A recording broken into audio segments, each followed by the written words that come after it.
வணக்கம் மக்களே, நான் உங்கள் வினோத். கொடைக்கானலில் கடந்த ஒரு வாரமாகவே மழை இல்லாமல் தான் இருந்தது. இப்போ இன்றைக்கி நேற்று பார்த்திங்கன்னா ஆஃப்டர்நூனுக்கு மேலே லைட்டான சாரல். இன்றைக்குமே கூட ஆஃப்டர்நூன் கண்டினியூவான பெரிய ஹெவி ரெயின்லாம் கிடையாது. ஒரு லைட்டான சாரல், ஒரு 1 or 2 hour அவ்வளோதான், அப்படியே ஸ்டாப் ஆயிரும்.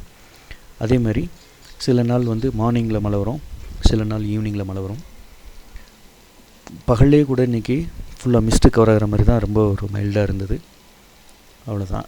மற்றபடி உங்களுக்கு சைட்ஸ் இங்கே பாதிக்கிற அளவுக்கு பெரிய மழையெல்லாம் கிடையாது. இன்னும் ஒரு 4 daysக்கு மழை இருக்குன்னு தான் அப்டேட்ஸ் இருக்குது. அதனால் அது கிளைமேட் சொல்ல முடியாது. இப்போ சுற்றி பார்க்க வர்றதுக்கு எந்த ஒரு டிஸ்டர்பன்ஸும் இல்லை, ஃப்ரீயாக இருக்குது. க்ரௌடும் கூட மீடியமாக தான் இருக்குது. வீக்கெண்டில் கொஞ்சம் புக்கிங் நிறையா இருக்குது, ரூம்ஸ் புக்கிங் நிறையா இருக்குது. நம்ம மோஸ்ட்லி ஒரு 80% இப்போ ஃபுல்லாயிரும். ஒரு 20% தான் டைரெக்டாக வர கஸ்டமர்ஸ் கொடுப்போம். மற்றபடி எல்லாமே அட்வான்ஸாகவே ஃபுல்லாயிரும். ஸோ நீங்கள் வரதா இருந்தால் அட்வான்ஸாக கால் பண்ணி புக் பண்ணிக்கோங்க.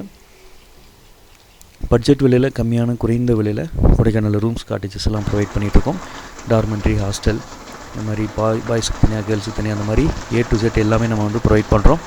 ஸோ எந்த ஒரு தகவல் உங்களுக்கு தேவைனாலும், எந்த ஒரு சந்தேகம் இருந்தாலும், கொடைக்கானல் சம்மந்தமாக எந்த ஒரு உதவினாலும் எனி டைம் கூப்பிடுங்க. என்னால் முடிஞ்ச உதவியை கண்டிப்பாக செய்வோம்.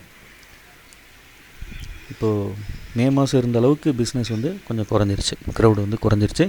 சுற்றி பார்க்க போனாலும் எந்த ஒரு டிஸ்டர்பன்ஸ் இல்லாமல் நீங்கள் ஃப்ரீயாக சுற்றி பார்த்துட்டு வரலாம். எந்த ஒரு பிரச்சனையும் கிடையாது. ஃபேமிலியோடு வந்தீங்கன்னா டிராஃபிக்லாம் இருக்காது, ஃப்ரீயாக போயிட்டு ஃப்ரீயாக வரலாம்.